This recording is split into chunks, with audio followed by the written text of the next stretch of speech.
exactly is your adjusted gross income, and why does it show up all over your tax return and yet it's not on your W-2? To help us connect the dots with this, Lisa Green-Lewis, CPA and TurboTax expert, is here. Lisa, adjusted gross income is used to figure out all your credits and deductions. So how do you get to it if it's not the amount of money you earned at work? Yes, so your adjusted gross income is your gross income minus investment.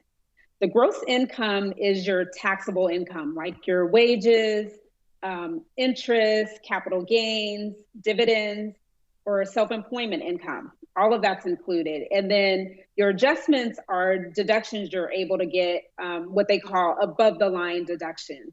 So if you're a teacher, educator expense deductions, student loan debt deduction, or your contributions to retirement.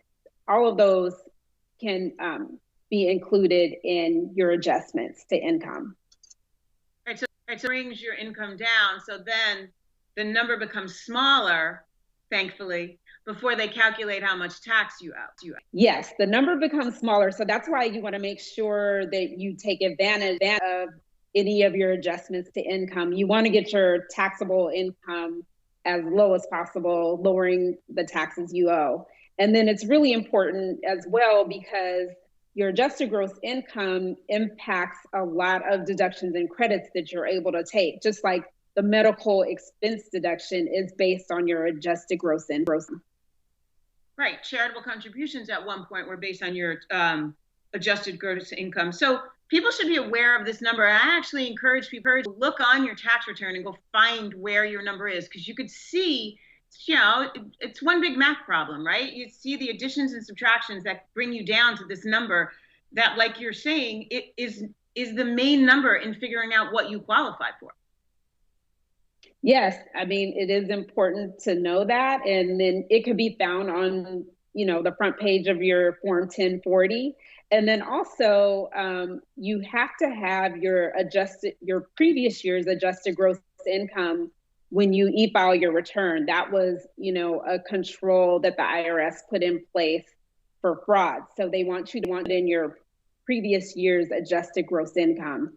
With TurboTax, if you've been a customer already, that number automatically flows through. But just calling that out, that you also need to know the previous year adjusted gross income. Yeah, look, it's a great point too, and it also is a basis of comparison for you from year to year to see what you're qualifying for as you move through your credits and deductions, because the limitations keep changing. I think it gets very confusing. I know, again, though, that knowing that number and knowing at least how we get to it can be really helpful in figuring out what you qualify for. Yes, for sure. And it can help you even with planning for the next tax year. It's a good number to know, your adjusted gross income. Lisa Green-Lewis, CPA and TurboTax expert. Thank you for all that. Thank you.